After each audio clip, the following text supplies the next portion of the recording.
ഇതാണ് ശരിക്കും വെടിക്കെട്ട് ബാറ്റിംഗ്. കൊൽക്കത്ത ഇന്ന് ഞെട്ടിച്ച് കളഞ്ഞിരിക്കുകയാണ്.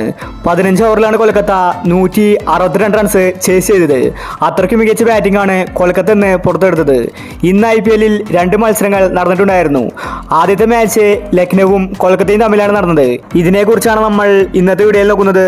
ഇതുപോലത്തെ IPL ന്യൂസിന് വേണ്ടി ഈ ചാനൽ മറക്കാതെ സബ്സ്ക്രൈബ് ചെയ്യൂ. ലക്നൌ ഇപ്പോഴും പഴയതുപോലെ തന്നെ. രാഹുൽ ഇന്ന് ടെസ്റ്റാണ് കളിച്ചത്.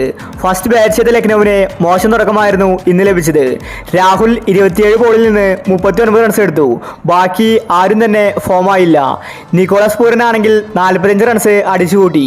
എന്നിട്ടും അവർക്ക് നല്ലൊരു സ്കോർ നേടാൻ സാധിച്ചില്ല. 161 റൺസാണ് ലക്നൌ ഇന്ന് 20 ഓവറിൽ എടുത്തിട്ടുണ്ടായിരുന്നത്. 7 വിക്കറ്റ് അവരുടെ പോയിട്ടുണ്ടായിരുന്നു. കൊൽക്കത്തയെ പോലെ ഒരു ടീമിനെതിരെ ഇത്രയും ചെറിയ ടാർഗറ്റ് നേടിയിട്ട് യാതൊരു കാര്യവുമില്ല. പിന്നീട് സെക്കൻഡ് ബാറ്റിംഗിൽ സാൾട്ട് ഇറങ്ങി അടിച്ചു നിരപ്പാക്കി. 89 റൺസാണ് സാൾട്ട് ഇന്ന് അടിച്ചു കൂട്ടിയത്. ലക്നൌ ശരിക്കും നാണം കെട്ടു. കൊൽക്കത്തയുടെ ബാറ്റിംഗിന് മുന്നിൽ പിടിച്ചു നിൽക്കാൻ അവർക്ക് സാധിച്ചില്ല.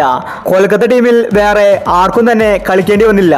സാൾട്ട് ഒറ്റയ്ക്ക് നിന്ന് ടീമിനെ ജയിപ്പിച്ചു. ശ്രേയസ് അയ്യർ സാൾട്ടിന് കൂട്ടായിട്ട് മുട്ടിക്കളിച്ചു. 15 ഓവറിൽ തന്നെ 162 റൺസ് കൊൽക്കത്ത മറികടന്നു. 2 വിക്കറ്റ് മാത്രമേ അവരുടെ പോയിട്ടുണ്ടായിരുന്നുള്ളൂ. 8 വിക്കറ്റിന്റെ ചരിത്ര വിജയമാണ് കൊൽക്കത്ത ഇന്ന് നേടിയിരിക്കുന്നത്. ഈ IPL കൊൽക്കത്ത ഒരു കളി മാത്രമേ തോറ്റിട്ടുള്ളൂ. രാജസ്ഥാനെ പോലെ മികച്ച പ്രകടനമാണ് കൊൽക്കത്ത ഇന്ന് പുറത്തിറക്കുന്നത്. ഇങ്ങനെ തന്നെ മുന്നോട്ട് പോയാൽ കൊൽക്കത്ത പ്ലേ ഓഫിൽ എത്തുമെന്നത് ഉറപ്പായിരിക്കുകയാണ്. 80% കൊൽക്കത്ത പ്ലേ ഓഫ് ഉറപ്പിച്ചിരിക്കുകയാണ്. ലക്നൌ ആണെങ്കിൽ ഇപ്പോൾ വീക്കിലേക്ക് പോയിരിക്കുകയാണ്. രാഹുലിനെ കളിക്കാൻ തന്നെ സാധിക്കുന്നില്ല. വളരെ മോശം ബൗളിംഗ് ആണ് LSG ഇന്ന് കാഴ്ചവെച്ചത്. പക്ഷെ ഇന്നത്തെ മാച്ച് ആവേശകരമായിരുന്നു. അതിന് കാരണം കൊൽക്കത്ത തന്നെയാണ്. സാൾട്ടിന്റെ ഓരോ സിക്സും മികച്ചതായിരുന്നു. 14 4 സാൾട്ട് ഇന്ന് അടിച്ചുകൂട്ടിയത്. അപ്പോൾ ഇതുപോലത്തെ IPL ന്യൂസിന് വേണ്ടി ഈ ചാനൽ മറക്കാതെ സബ്സ്ക്രൈബ് ചെയ്യൂ.